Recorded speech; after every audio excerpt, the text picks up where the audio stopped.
शिपूरा नाम का एक गांव था। उस गांव में कुआं ना होने की वजह से सभी गांव वाले नदी से ही पानी लाया करते थे। एक दिन गांव की एक औरत निर्मला नदी के किनारे बैठकर कपड़े धो रही थी। तभी उसे नदी से डरावनी आवाज सुनाई दी। कौन है यहाँ जो मुझे डरा रहा है? अरे कौन है यहाँ?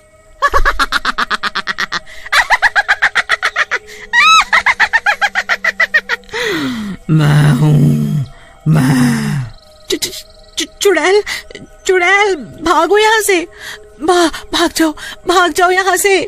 निर्मला अपने कपड़े छोड़कर गांव में भाग जाती है। अरे ओ गांव वालों, सुनो, उस नदी पर मत जाना, उस नदी में एक चुड़ैल है। अरे क्या बोल रही हो बहन? चुड़ैल नदी में? सुबह ही तो हम सभी औरतें उस नदी से पानी भरकर लाई हैं, तब तो कोई चुड़ैल हमें दिखाई नहीं दी। कहीं तुम नींद में तो नहीं हो?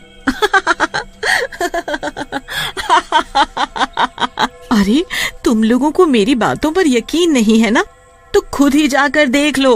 हाँ भाइयों, चलो तो जरा नदी पर, हाँ, देखें कैसी चुड़ैल है। सभी गांव वाले नदी पर जाते हैं, पर वहाँ कोई चुड़ैल नहीं दिखती। अरे यहाँ तो कोई चुड़ैल मुड़ैल नहीं है, निर्मला को कोई वहम हुआ होगा। चलो भाइयों, अपना काम करें, हाँ? गांव वालों को नदी पर कोई चुड़ैल नहीं दिखती। फिर सभी लोग वहाँ से चले जाते हैं। अगले दिन सुबह सुबह सभी नदी पर आते हैं। कोई पानी भरने आता है, कोई कपड़े धो रहा होता है, तो कोई उसमें नहा रहा होता है। चुड़ैल नदी के अंदर थी, तो वो ये सब देख रही थी। ये सभी गांव वाले फिर नदी पर आ गए। ये ऐसे नहीं मानेंगे, इनका कुछ न कुछ तो करना पड़ेगा। तभी नदी पर गांव का एक आदमी सुखिया नहाने के लिए आता है। जैसे ही सुखिया नदी में नहाने के लिए अंदर घुसता है, नदी में अंदर बैठी चुड़ैल उसका पैर पकड़ लेती है। अरे अरे अरे अरे मेरा पैर किसने पकड़ा है? कौन है भाई नदी के अंदर? बचाओ बचाओ बचाओ! चुड़ैल सुखिया का पैर पकड़कर नदी के अंदर खींच लेती है और फिर सुखिया को नदी के बाहर फेंक देती है। सुखिया बेहोश हो जाता है। गांव के कुछ लोग सुखिया को वहाँ पड़ा देखते हैं।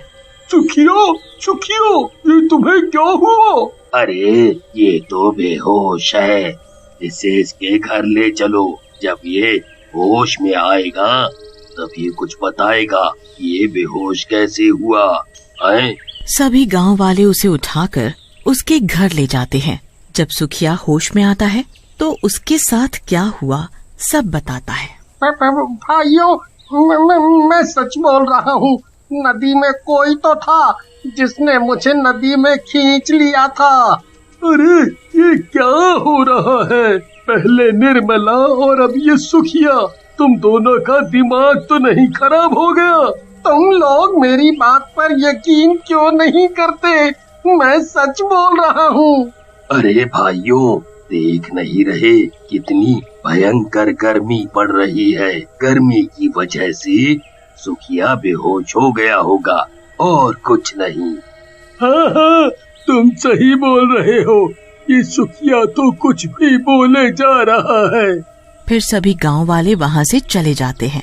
कोई भी सुखिया की बातों पर यकीन नहीं करता। फिर भी सभी लोग नदी पर जाते, वो भी वहीं कपड़े धोने लगती हैं। तभी उस चुड़ैल की भयानक आवाज आती है और सभी औरतें वहाँ से भाग जाती हैं। ये लोग नहीं मानेंगे, इनका कुछ तो करना होगा। हाँ। नदी पर जो कचरा पड़ा होता है, वो कचरा उठाकर आधी रात को चुड़ैल गांव वालों के घर पर फेंक आती है। अरे सत्यानाश हो उसका, जिसने मेरे घर पर ये कूड़ा फेंका। अरे कोई है? मेरे घर पे कूड़ा किसने फेंक दिया? देखो जी, किसी ने हमारे घर पर इतना सारा कचरा फेंक दिया है, भला बताओ। ये सब देखकर पारो और मुरली गांव वालों से लड़ने लगते हैं।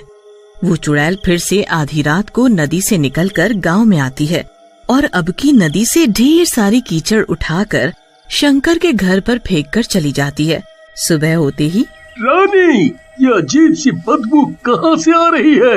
हाँ जी, बदबू तो मुझे भी आ रही है। ये बदबू शायद बाहर से आ रही हो।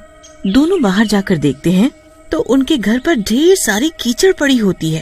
ए, ये कीचड़ किसने डाला मेरे घर पर? इसकी इतनी हिम्मत! ओए, क्या हुआ शंकर भाई, क्यों शोर मचा रहे हो? ए, अरे भाई, जरा यहाँ देखो, किसी ने मेरे घर पर ये कीचड़ डाल दिया है। पता नहीं कौन है वो। अगर पता चल गया ना, छोड़ूंगा नहीं उसे। हाँ।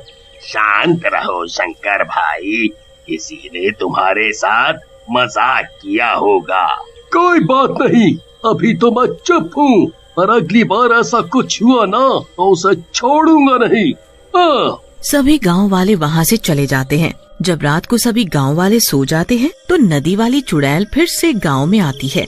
जब वो चुड़ैल कूड़ा उठाकर लोगों के घरों पर फेंक रही होती है, तभी गांव का एक आदमी किशन लाल अपने घर की खिड़की से उस चुड़ैल को कूड़ा फेंकते हुए देख लेता है। हमारे गांव में चुड़ैल, पर ये चुड़ैल यहाँ क्या कर रही है? अच्छा, अब पता चला, ये चुड़ैल ही थी जो सभी के घरों पर कूड़ा कचरा डाल जाती है। सुबह होते ही ये बात गांव वालों को बतानी पड़ेगी। भूरा के घर पर चुड़ैल कूड़ा डाल कर गई तो वो भूरा सभी गांव वालों से लड़ रहा होता है। हद हो गई अब तो, ये रोज रोज कौन कूड़ा कचरा डाल जाता है? कभी किसी के घर तो कभी किसी के। आज उसने मेरे घर पर कूड़ा डाला, उसकी इतनी हिम्मत, एक बार हाथ लग जाए छोड़ूंगा नहीं उसे। हाँ। किशन लाल ने रात में चुड़ैल को देखा था, तभी वो वहाँ आ जाता है। रुको रुको रुको, तुम सभी लोग लड़ना बंद करो। तुम सभी के घरों पर कूड़ा अपने गांव में किसी ने भी नहीं डाला। ये क्या बोल रहे हो तुम? मेरे घर पर किसी ने भी कूड़ा नहीं फेंका तो किसने फेंका? जल्दी बताओ, जल्दी। हाँ, बताता हूँ। पहले तुम सब सरपंच जी के घर चलो, वहीं बताऊंगा सब। फिर सभी मिलकर सरपंच जी के घर जाते हैं। क्या बात है, तुम सभी लोग एक साथ यहाँ? सरपंच जी, बात ही कुछ ऐसी है कि सभी को यहाँ आना पड़ा। हाँ, बोलो ना। सरपंच जी, हमारे गांव में चुड़ैल है जो उस नदी के अंदर से आई थी। देखा, मैंने सच बोला था ना, उस नदी में चुड़ैल ही थी जिसे मैंने देखा था। इसका मतलब जब मैं नदी में नहाने गया था तो उसी चुड़ैल ने मेरे पैर पकड़े होंगे और मैं बेहोश हो गया था। हाँ, तुम सभी सही हो। उस नदी में एक चुड़ैल रहती है, मैंने खुद उसे देखा है गांव में। गांव में? हमें तो कभी कोई चुड़ैल दिखाई नहीं दी। किशन लाल सभी गांव वालों को बताता है। आधी रात को जब मैं पानी पीने के लिए उठा तो मेरी नजर खिड़की के बाहर गई तो देखा एक चुड़ैल सभी के घरों पर कूड़ा फैला रही थी। और तो और गांव में भी चारों तरफ कूड़ा ही कूड़ा फैला दिया। जब वो कूड़ा फैला कर जाने लगी तो मैंने उसका पीछा किया और वो चुड़ैल नदी के अंदर चली गई। पर मेरी समझ में ये नहीं आ रहा कि वो चुड़ैल ऐसा क्यों कर रही है। अब नदी पर जाना खतरे से खाली नहीं है। सरपंच जी, अगर हम लोग नदी पर नहीं जाएंगे तो पिएंगे क्या? और बाकी घर का सारा काम भी तो पानी से होता है, खाना बनाना, नहाना, कपड़े सभी। हाँ सरपंच जी, शंकर सही बोल रहा है। हमारे घर की औरतें नदी पर कैसे जाएंगी? और तो और पूरे गांव में एक भी कुआं नहीं है। अगर कुआं होता तो इतनी परेशानी नहीं होती। ये तो बहुत बड़ी समस्या है। मैं सोच रहा था कि किसी तांत्रिक बाबा को बुलाया जाए गांव में, वो ही कुछ कर सकते हैं। अब सभी गांव वाले सरपंच की बात मान लेते हैं और सरपंच जी एक तांत्रिक बाबा को बुलाकर सारी बात बताते हैं। अच्छा, इसलिए तुमने मुझे यहाँ बुलाया। तुम चिंता मत करो, हम सब ठीक कर देंगे। अगर चाहते हो कि वो चुड़ैल नदी छोड़कर भाग जाए, उसके लिए हमें गांव के बीचों बीच बैठकर हवन करना पड़ेगा। हवन की सारी तैयारियां हो जाती हैं। तांत्रिक बाबा हवन करने के लिए बैठ जाते हैं और सारे गांव वाले आसपास खड़े होकर देखते हैं। तांत्रिक बाबा मंत्र पढ़ते हैं और अपनी पोटली से भभूत निकालकर पूरे गांव में छिड़क देते हैं। सरपंच जी, वो चुड़ैल अब इस गांव में कभी नहीं आएगी। बाबा, गांव में चुड़ैल नहीं आएगी, पर नदी का क्या? हमारे गांव की सभी औरतें नदी से पानी लाती हैं। तभी चुड़ैल वहाँ आ जाती है। तुम लोग मेरा कुछ नहीं बिगाड़ सकते, मैं बहुत ताकतवर हूँ। इस तांत्रिक को तो मैं फूंक मारकर हवा में उड़ा सकती हूँ। तुम क्यों गांव वालों को परेशान कर रही हो? वो लोग नदी पर जाते हैं पानी भरने, तो तुम उन्हें डरा कर भगा देती हो या फिर उनके घरों पर कूड़ा कचरा डाल देती हो। क्या कूड़ा कचरा मैं करती हूँ? जरा चलो तुम सब नदी पर मेरे साथ। चुड़ैल सभी गांव वालों को अपने साथ नदी पर ले जाती है। देखो, जरा इस नदी को तुम सब देखो।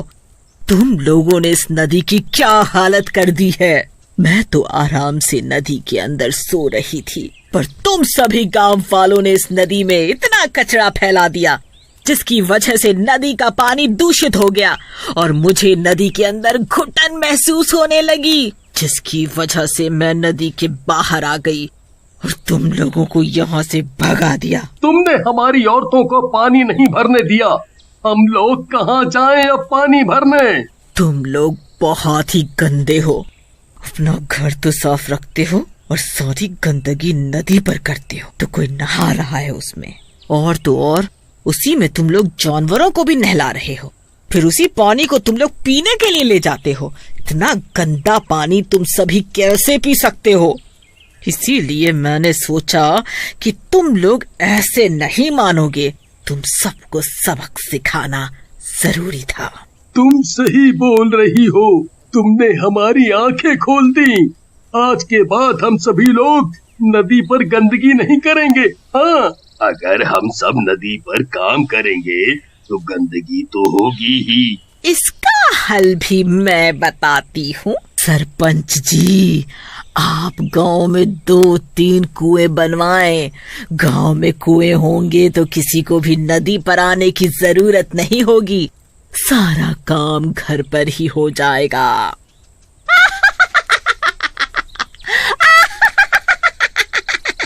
तुमने सही कहा, मैं कुएं जरूर बनवाऊंगा। तुम्हारा बहुत बहुत शुक्रिया। और चुड़ैल वहाँ से हमेशा हमेशा के लिए चली जाती है।